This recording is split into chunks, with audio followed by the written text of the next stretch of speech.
Good evening, ladies and gentlemen, and welcome to a time of year I like to call SummerWeen.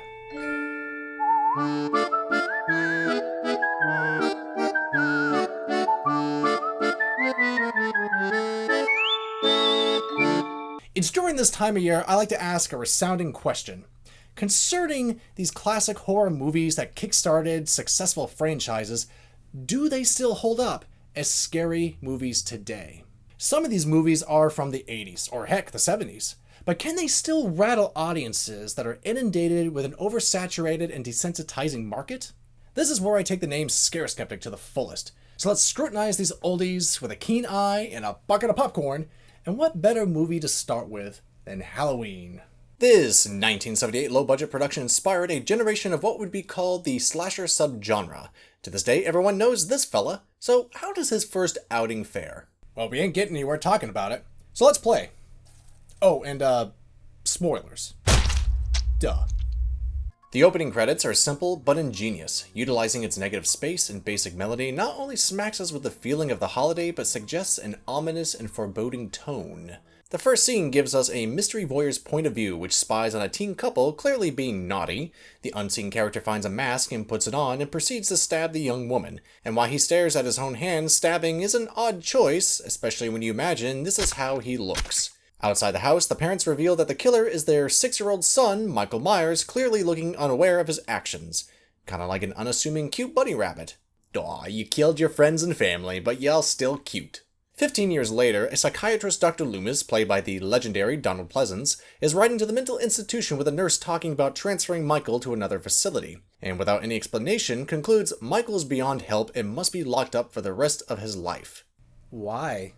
And I'm coming in early to ask that question. But no, we never learn what he did to earn that level of caution.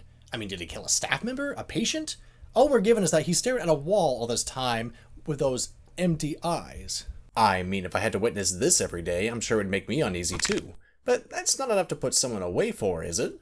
The patients escape and wander around during a thunderstorm, including Michael, who for some reason climbs the car before scaring the nurse out and steals it. And if you're ever wondering how he learned how to drive since he was locked in here since the age of 6... Maybe someone round here gave him lessons. That is an explanation.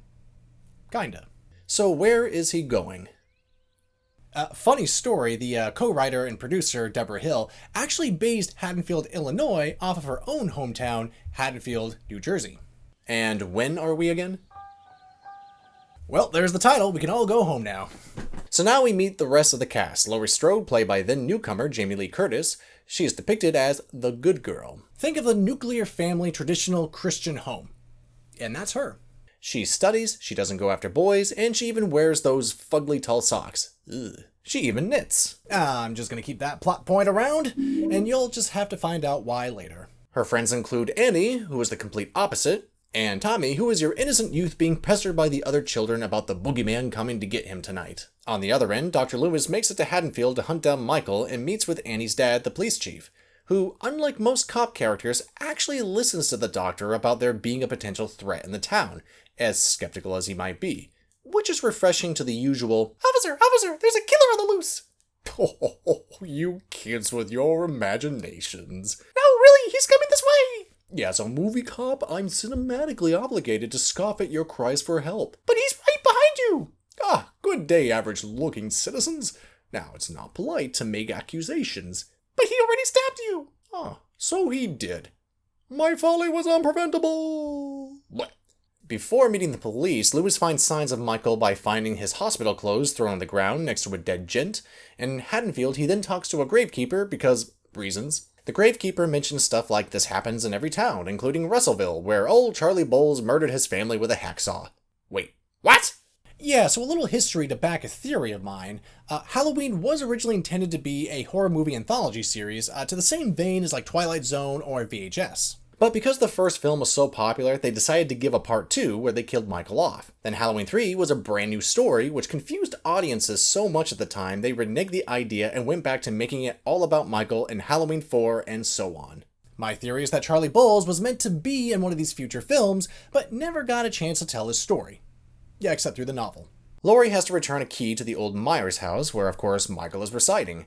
This seems to be the catalyst for stalking her and Tommy for the rest of the film. Yeah, and indeed, he follows her, at times without much effort to conceal himself, while wearing a shockingly disturbing mask, which was actually molded after a William Shatner mask, which, tying this to Star Trek, makes it all the more delightfully nerdier. We also have some not-so-subtle nods to their circumstances, what with Laurie's teacher talking about differing viewpoints on fate, and listening to Don't Fear the Reaper while they smoke a joint. Okay, so she's not such a good girl. We later see plenty of classic horror and sci-fi movie references. Yay, tribute! We do get those low-budget moments, though, like when Loomis and the cop enter the Myers house to find that Michael had cooked a dog, but we never see it. What, they couldn't get an obscured visual of the remains? I mean, come on.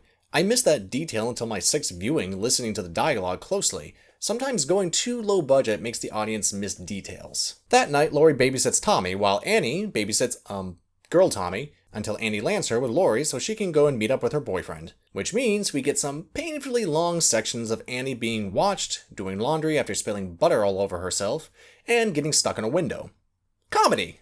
When she tries to get into her car, she realizes she forgot her key, and when she comes back, she opens the door without unlocking it and realizes the fact a split second later before the expected happens. And this is the negative of some of these side characters. It's clear they're there only to be statistics, and therefore their acting is not the best. Speaking of, these blonde dum-dums show up wondering where Annie is and decide, whatevs, let's drink beer and boink. And boink they do. Oh, fantastic. I think the word you're looking for is brief. This leads to Boy Dum Dum getting more beer and looking in the wrong closet, urging Michael to stick him to the wall. Besides the fact that people don't die that quick and that the knife is not far in enough to keep him off the floor, this is a pretty creepy shot of a predator observing his prey like a confused child. There's one image I feel describes Michael's mindset really well. It's basic, but focused, and that's what makes him terrifying. Then Michael appears to Girl Dum Dum, covered in a sheet, which is both scary and hilarious. It does make me wonder what Michael's motive is here. I mean, he seems playful doing this, yet he still has the urge to kill. And there's the bad acting again. At least it was clearly meant to be comical with the misinterpreted phone call. Yeah, at least I hope. Meanwhile, Loomis at the Myers house scares away kids to protect them. But look at that grin, he's enjoying himself. Another note is the jump scares are sparing and are even subtle. And by subtlety, I mean the stinger isn't screaming at the audience.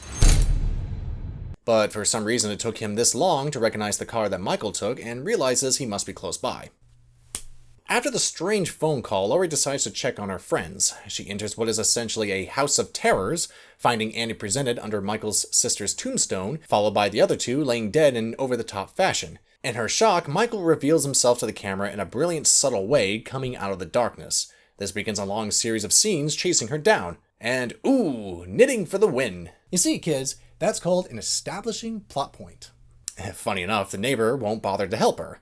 I always found that terrible yet funny. She manages to get to the kids and protect them, and despite Michael cornering her in a closet in an adrenaline-packed moment, she stabs him yet again, and so he's KO'd like a gosh darn cartoon.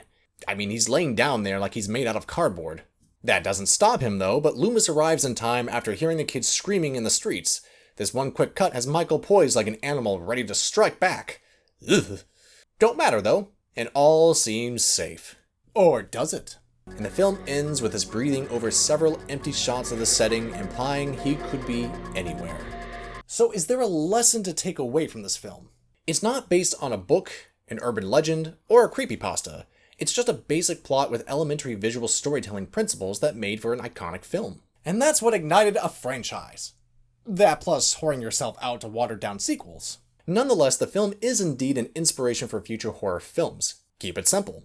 Have a memorable visual and enjoy the creative process. And that's it. But I will admit, it is rather tame compared to today's standards. With a mere body count of 4 and with very little blood, this probably won't shock current audiences today. So what does work about it? Let's break it down. A black stage, one image on display, and it represents the theme, Halloween. A slow, and I mean slow zoom creates tension along with the music, ending with a blackout with only the glowing eyes remaining. It's an indie level concept, but it works so effectively. I'll say it again, keep it simple. A special mention for the music, not only being a kick-ass theme, but being utilized appropriately to cue in key moments. When Michael appears on screen, when he drives a car around the corner, or even when a plot point appears on screen. The patient's outside, the light goes out in the window, the text for Halloween, it's sparing enough and therefore stimulating the audience with attention and anxiety.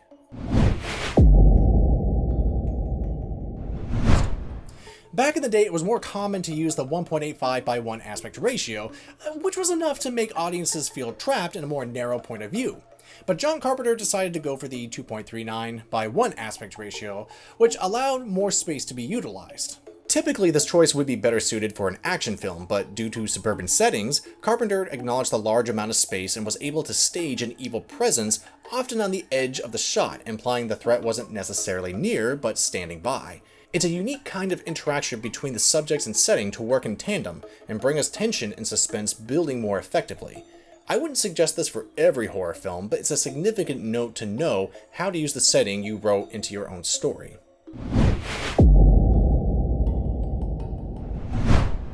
Nowadays, a young woman fighting back is not too unusual, but back then Laurie Strode was one of the first female victims to go toe-to-toe with her killer and survive. This is less a scary point, but more of a storytelling choice that adds to the horror experience. A lead character that can be vulnerable, but reasonably still have a chance to make it out alright. This is part of what made Jamie Lee Curtis an iconic scream queen. She wasn't just a victim, she was a symbol of female empowerment, which would influence future films.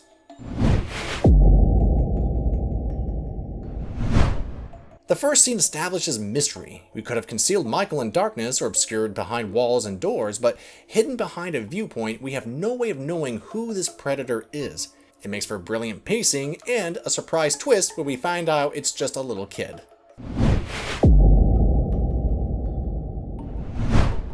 The biggest mystery of the whole movie is Michael's status as the boogeyman. What's the boogeyman? As a matter of fact, it was. Nothing in the film proves that that's literal, but it does beg the question why Michael is such a killing machine, even supernaturally surviving every hit he receives, even bullets. It's clear he's established as a monster with no real motive, no real emotion, making him unpredictable and capable of being anywhere, anytime. Even his fate at the end spells doom for our characters. This ambiguity is what makes him such an iconic horror figure. This would explain why in the sequels, when they start spelling out his backstory, that he becomes less scary. This ambiguity is presented no better than the look he's given. This mask, based on a William Shatner mold, has the eyes cut out, bathing Michael's eyes in shadow, and the skin painted white to come off as emotionless, ghostly, haunting. It especially stands out well in pitch blackness, which his appearance coming out of darkness is made all the more effective. Similar to Darth Vader's helmet design, the same idea of having an emotionless face is naturally terrifying to the human animal that bases communication on expression. I wanted to give a special mention to Michael Myers' breathing sound effect. It's a small detail to acknowledge his existence and that he is close by, but it's the fact that we can only hear him breathing and never talking indicates a more animalistic personality, making him more predatorial.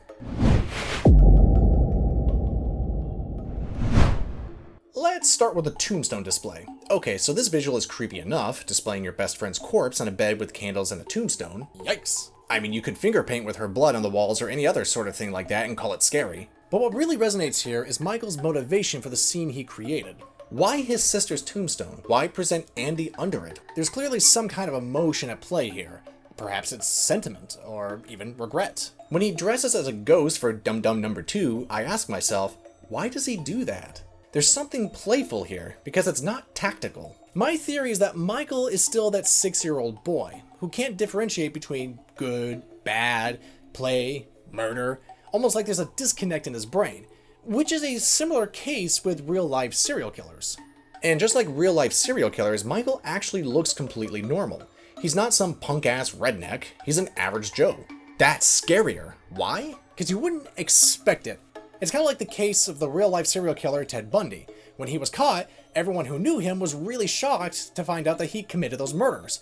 They said that he didn't seem like the kind of guy who could do that. Subtlety is key. The devil is in the details. Thank you all for watching, but let's continue SummerWeen with our next classic horror flick that spawned a franchise. But for our next movie, I have a special guest. Aw, damn it, Cecil! I can't be mad at him. He's just so cute. Cutality.